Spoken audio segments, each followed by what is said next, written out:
অহংকার হচ্ছে পতনের মূল। অহংকার করেছিল রাজা বিশ্বামিত্র, সে দানের অহংকার করেছিল। যেমন করে অহংকার করেছে বাবা, তেমন করে তার পতনও হয়েছে। সে ছিল বাবা রাজা,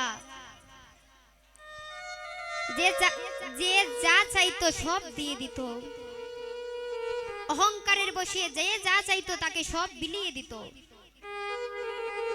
একদিন হা কৃষ্ণ বলে আর একদিন হা গোবিন্দ বলে কাঁদে নাই। একদিন কৃষ্ণ নাম নেই নাই, একদিন কৃষ্ণ ভজন করে নাই।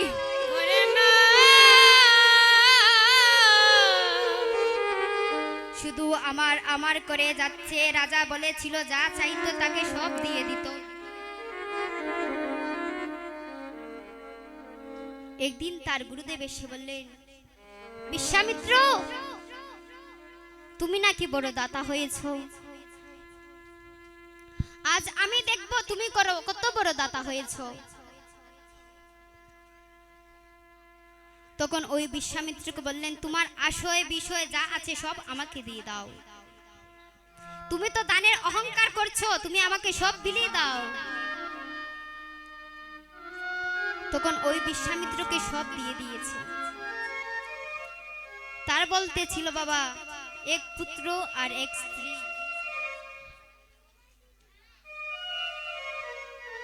একদিন তার মৃত্যু হলো।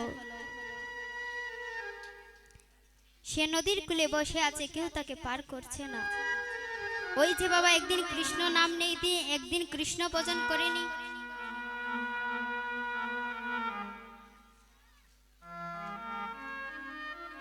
তার স্ত্রী গেল। তখন বিশ্বামিত্র থেকে বলছে, তুমি কে গো, কোথা থেকে এসেছো? আমি যে পার হতে পারছি না। এই নদী পার হতে হলে একটি কড়ি লাগে, সে কড়ি কি আমার জন্য এনেছো? তখন বিশ্বামিত্র স্ত্রী তার পুত্রকে কোলে নিয়ে বলছে, কুকারে তোর বাবা ছিল রাজা, যে যা চাইতো তাকে সব দিয়ে দিত। কিন্তু আজ সে ওই নদীটা পার হবে, তার বলতে কিছুই নেই।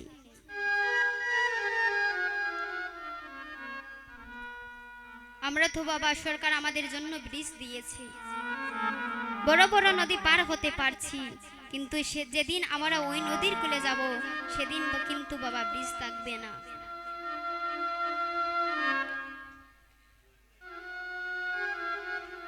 ওই নদী ঘাটের মাঝির নাম ছিল মাধব। বিশ্বামিত্র মাধবকে ডেকে ডেকে বলছে, ওখি মাধব রে,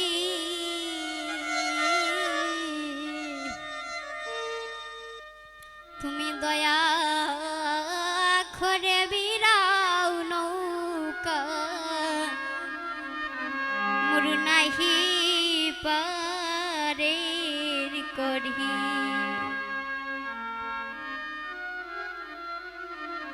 ওখি মাধব রে, ও মাধব তুমি দয়া করে ভিড়াও নৌকা, মোর নাহি পারের করি।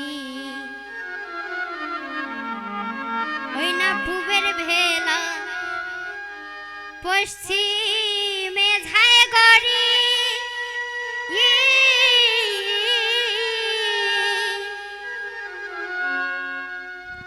নাই রে মাধব আমার পারের করি হে। ও কি মাধব রে, তুমি দয়া করে বিরাও নৌকা, মোর নাহি পারের করি। ওই না সুখের রাজ তেজ খরি,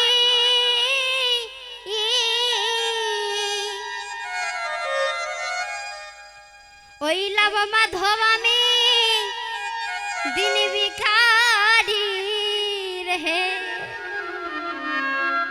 অক্ষি মাধব রে তুমি দয়া করে বিরাও নৌকা মোর নাহি পারের করি।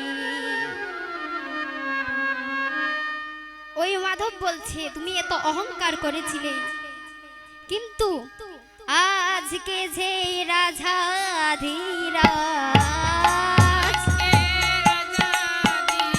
আইরে আজকে যে রাজাধিরাজ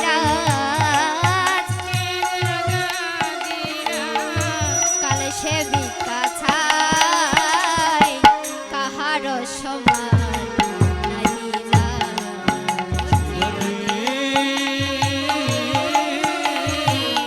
কাহার সমান নাহি যায় চিরধীর কাহার সমান নাহি যায় চিরদিন কাহার সমান নাহি যায়। কাহার সমান যায় না বাবা। আজ সে ভিখারি কাল সে ধনী। দিন যখন হয়েছে রাত্রি তো হতেই হবে, সকাল যখন হয়েছে বিকাল তো হতে হবে। কাহার সমান যায় না বাবা, আমরা অহংকার করব না। এই যে বাড়ি 10 তলা বিল্ডিং টাকা পয়সা কিছুই আমাদের সঙ্গে যাবে না। সেদিন আমাদের সঙ্গে যাবে কি জানেন? সঙ্গে যাবে এক মুঠো তিল গোঠা কয়েক করি দুচোখে তুলসীর পাতা সঙ্গে মাটির হাড়ি ও সঙ্গে যাবে এক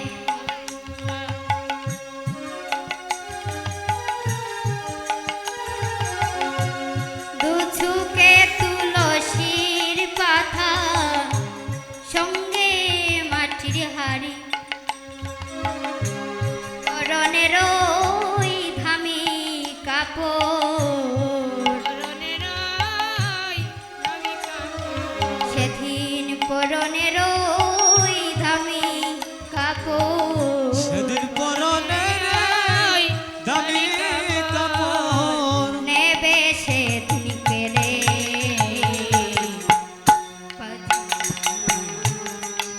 সানগাঠে বাঁশের দুলাই ছড়ে ওখানে যাবি শ্মশান ঘাটে বাঁশের দুলাই ছড়ে পরে কে আপন ভেরে বেঁধেছিলাম গো দয়ালি থর পর মাফন সকলি তোর পর হাইরে পরকে আপন ভেরে মন বেঁধেছিলাম গো দয়ালি থর পর মাফন সকলি তোর পর অন্তে বিকালে হরি বলে হরি বল একবার অন্তে বিকালে হরি বলে রন্তি বিকালে হরি বলে ডাক রে একবার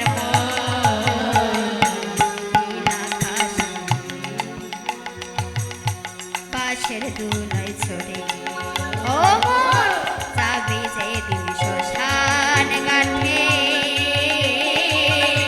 বাঁশের দুলাই ছড়ে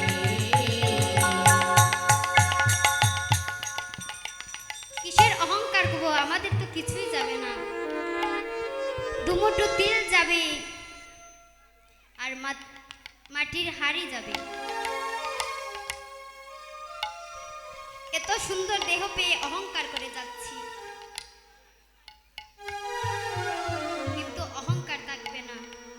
তোর সোনা রঙ্গ একদিন হবে বঙ্গরে, ও তোর সোনা রঙ্গ একদিন হবে বঙ্গরে, যেদিন পুরী হবি ছাই নীলাকাশে যাবে উড়ে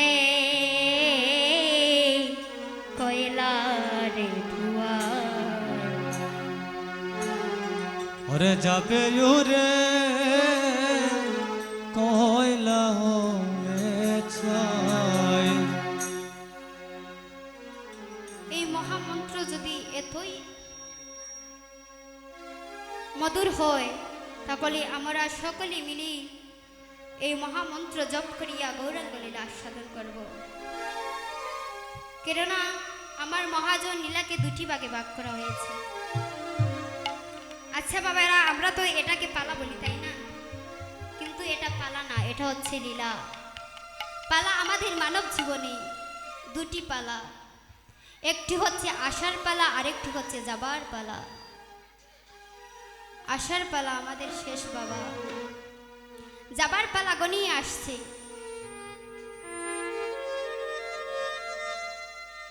মহাজন আমাদের জন্য দুটি ভাগে লীলা আস্বাদন করেছে।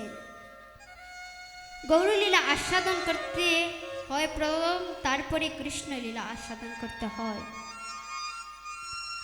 আমরা প্রথমে গৌরলীলা আস্বাদন করব, তারপর রাধা নামের জয়ধ্বনি দিয়ে কৃষ্ণ লীলা আস্বাদন করব। আজি না ছেড়ে গো রাঙ্গ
সুধীভক্ত মণ্ডলী,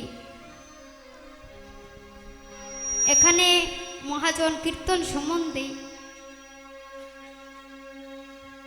দুটি ভাব বুঝিয়েছে। একটি হচ্ছে গৌর সুত, অপরটি হচ্ছে নন্দ সুত। সুত শব্দের অর্থ হচ্ছে পুত্র,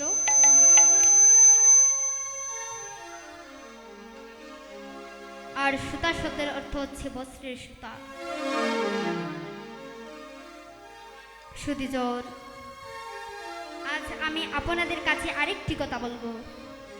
বৃন্দাবনের প্রধান ভক্ত, যার নাম ছিল সুবল সখা, কলিতে সেই সুবল সখা ছিলেন গৌরী দাস।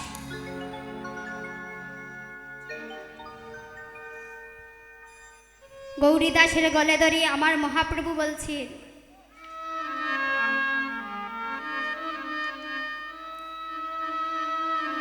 আজি একে তো কুসুম ভালা, ও হায় রে গৌর বরণে, হায় রে একে তো কুসুম ভালা, ও আমার গৌর বরণে, ও হায় রে একে তো কুসুম ভালা, ও আমার গৌর বরণে, হায় রে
গৌরীদাস বলছে, হে গৌর হরি, আপনি যার জন্য কাঁদছেন সে তো তোমার অঙ্গে বাধা আছে, তবে কেন তুমি আজ রাধার জন্য কাতর হয়েছ?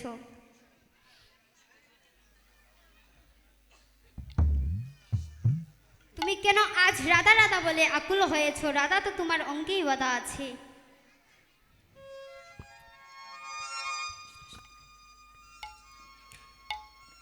আজি শুনো শুনো গৌরী দাস, ও গৌরী দাস, শুনো মোর কথা। আরে শুনো শুনো হয়ে গৌরীদাস, গৌরীদাস শুনো মোর কথা। ওই আজি শুনো শুনো গৌরী দাস, গৌরী দাস, শুনো মোর কথা। আরে শুনো শুনো হয়ে গৌরীদাস, গৌরীদাস শুনো মোর কথা। ওই আজি আমারে লই হরি বল হরি বল। চলো রাধায় আছে যথা রে, রাধায় আছে যথা। ও তুমি আমার এলো হইয়া চল রাধায়াতে যতরে রাধায়াতে হরিদাস কই আমারে লইয়া চলো, আমারে লইয়া হরিদাস কই আমারে লইয়া চলো। আমারে লইয়া আমার প্রাণে রাধা, অঙ্গেরে রাধা, প্রাণেরে রাধা, যেথায় আছে আমারে লইয়া চলো। প্রাণে রাধা যেথায় আছে আমারে লইয়া চলো। আমার প্রাণে রাধা, অঙ্গেরে রাধা, যেথায় আছে আমারে লইয়া চলো। ওই আমারে লইয়া চলো। হরিদাস কই আমারে লইয়া চলো, আমারে লইয়া চলো। কই আমারে লইয়া চলো। ওই আমারে লইয়া চলো। আমার প্রাণের রাধা যেথায় আছে আমারে লইয়া চলো। আমার প্রাণে রাধা যতই আছে আমারে লইয়া চলো। আমার প্রাণের রাধা যেথায় আছে আমারে লইয়া চলো। ওই আমার প্রাণে রাধা যতই আছে আমারে লইয়া চলো। সুধীজন, আমি সংক্ষিপ্তভাবে গৌরচণ্ডীকে আস্বাদন করলাম। এখন শ্রীধাম বৃন্দাবনে চলে যাব। শ্রীধাম বৃন্দাবনে যেতে হলে কিন্তু রাধারানীর কৃপা হতে হবে। কিন্তু মায়েরা, আমরা যদি রাধা নাম নেই তাহলে রাধারানীর কি কৃপা হবে? আমরা যদি রাধারানীর নামের জয়ধ্বনি না দেই, রাধারানী কি আমাদের জন্য কৃপা করবেন? সকলে মিলে আমরা রাধা নামের জয়ধ্বনি দেব।